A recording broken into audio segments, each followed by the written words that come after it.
Beautiful souls. I embrace another day with you all, a beautiful, precious day in your beautiful, precious lives, where you can express yourself with love, joy, gratitude for the lives that you have. Today I'm sharing a little light on unlimited, infinite kindness, and how we might each be more kind in each precious moment that we live our lives. The first thing I wish to mention is presence. When we are living as presence, with presence, we are aware of everything that is going on around us, within us, how we're feeling, where our focus is, aware of all of those beings in our midst, seeing everybody as the divine, knowing that each and every one of us is the divine,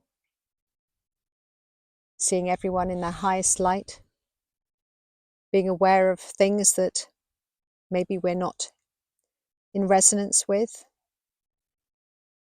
and sending prayers in those situations, doing what we can to help where possible. We come to the table with presence, the global table with presence, and from that space, that space of presence, we're able to share and shine more light. For anyone that is on that path, will have a higher frequency available, holding more light, which affects the collective consciousness. And if it affects and influences that collective consciousness, it assists more love and more light to be shone here on this earth plane, more light to be expressed from within each being and shared from with each being. So live your life in presence, following the path to ascension, enlightenment, illumination, self-realization, self-mastery, your Christed consciousness, your Buddha consciousness. Everybody has the ability to do this. It's a choice we make in each way, in each day, in each moment, in how we're living. Being present here and now with a clear, spacious mind. In that space of presence, I come to the next aspects that we can utilize to be more kind and express more kindness here on this planet. And that is listening to understand, to really understand somebody else. Offering space as they're speaking, not quickly rushing in with a reply. Sometimes when somebody's expressing something where they're being vulnerable, they need that space to hear what they've said out loud so that they can process. And when somebody quickly fills in gaps, they have no space to process. So it's kind of like throwing something at a wall. It's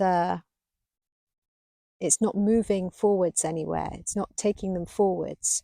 And we always want to be taking others forwards, moving ourselves forwards, taking others forwards with us in their own way. And it's a very noble and kind thing to offer others, is to be open to listen, to understand. And of course, we learn as well from each other. Recently in my creative writing class, there were two dear ones that loved to talk, and they kind of dominated the conversation in the classroom, not really allowing others airtime to speak. And in those classes, I was very much aware of how much space they took with their own voices, delighting in that they wanted to share, and letting everyone know about what they already knew. And it helped me to learn, and it helped me to see, well, let them speak. This is what they need to do. But it also was an opportunity for me to realize, let me remember this and allow others more space to express themselves, so that they can see where they're going, so they see where they're moving towards, because eventually they will see it. Radical love. There's a beautiful soul, Satish Kumar, who runs a not-for-profit charity called Resurgence, based in Dartmoor.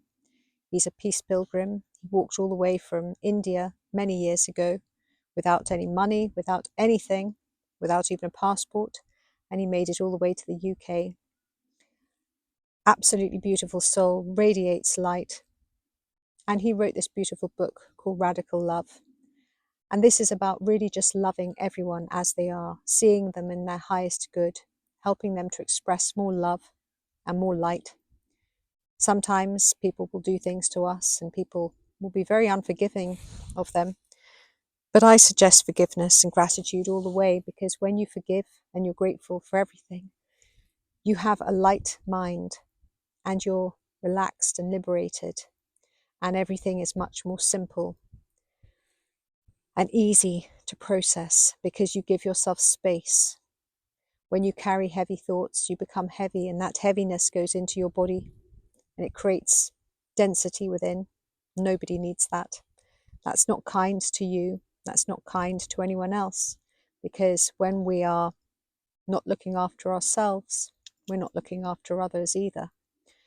You have to look after yourself if you want to look after others. So love others as they are. See them in their highest light. Love yourself too. Just love everything as it is, so that real transformations can take place.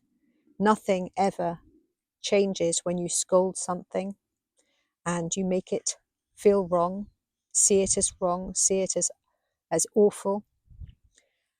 Even though some things are awful, you have to focus on what you're wanting to create.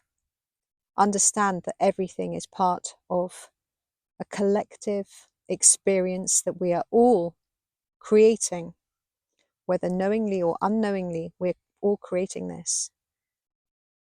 There's a reason why everything is happening. Sometimes things really do have to break down in order to reform.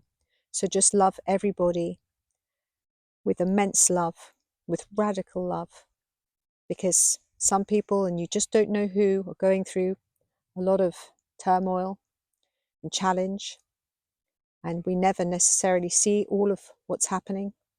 You can see one person and you can see, oh yes, they're definitely in trouble, but you might not see that the one that's quiet and saying nothing is also in a similar situation. So just love all as your dearest loved ones. Just love. And the more you practice this, the easier it becomes. And then this takes me to harmlessness. To be kind, you must be harmless. To live a harmless life means to live a vegan lifestyle. To honor the animal kingdoms. To honor all life. To pray over your food. To honor your body vehicle. To honor the body vehicles of all life. Anyone that promotes harmlessness but is eating the flesh of animals is not harmless, because they also have created that part where animals are being slaughtered and harmed and hurt for the consumption of that meat. They might think, oh, but I didn't do the killing. And that's distorted thinking, because we all play a part in everything. We are interconnected beings. Everybody plays a part in this lifetime, in this life that we live. Even things like where you buy your clothes from.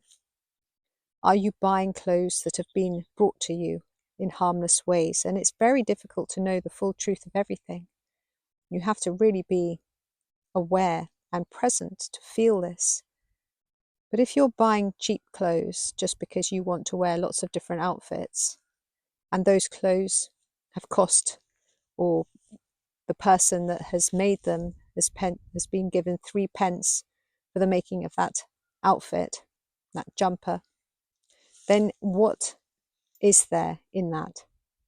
Do you feel good about yourself wearing that jumper, knowing that somebody else is suffering, knowing that they are being harmed, they are being exploited? I would suggest that everybody be invited to really look closely at where they spend their money, how they spend their beautiful energy, where they place their energy and focus throughout the day, and how harmless they really are. Be truthful with yourselves. I say this so many times. I say this to all manner of dear souls. People get so irate when something happens to a dog, but they couldn't care less when a calf is removed from its mother. The mother is enslaved. The calf is slaughtered early in a dark room, alone by itself. People just so numbed, thinking that this is normal, that this is right. This is never normal, and this is never right, to harm any living being. So if you think yourself harmless, you better be in truth with that alignment of being truly harmless and working to expand on your harmless ways as you move through life. Because we can't do it all in one go. It takes focus to work through these things. And the final thing I wish to say is that we co-create together in unity. And as we're co-creating, let's co-create kind ways and kind solutions moving forwards, because the old order, old way is all crumbling, it's dismantling. And right now we are birthing miracles, solutions, restructuring, regenerating, recreating this new earth. And how we see it to be is how we will bring it forth. If people are still carrying old ideas about things, carrying the old ways of doing, and bringing forth all of the old corruptive views into the new, then that is not helping anything. You have to let go of all of the shit. You have to let go of all of the stuff that hasn't worked. And with pure, kind, loving heart, create with simplicity and beautifulness and wonderment and kindness to all things, kindness to the waterways, kindness to the plants, kindness to yourself, kindness with what you place in your body vehicle, into your body, into your mouth, kindness in what you place on the land, because that too will end up being in people's bodies. Permaculture, kind ways to harvest crops, kind ways to raise crops, kind ways to care for trees, kind ways to harvest, kind ways to step across the earth, kind ways to talk to one another, kind ways to interact. We're all interconnected. And we can be kinder and kinder, for we are unlimited beings. And so therefore we are unlimited in the ways that we can be kind, and we can express infinite kindness in every day, in every way, if we so choose to.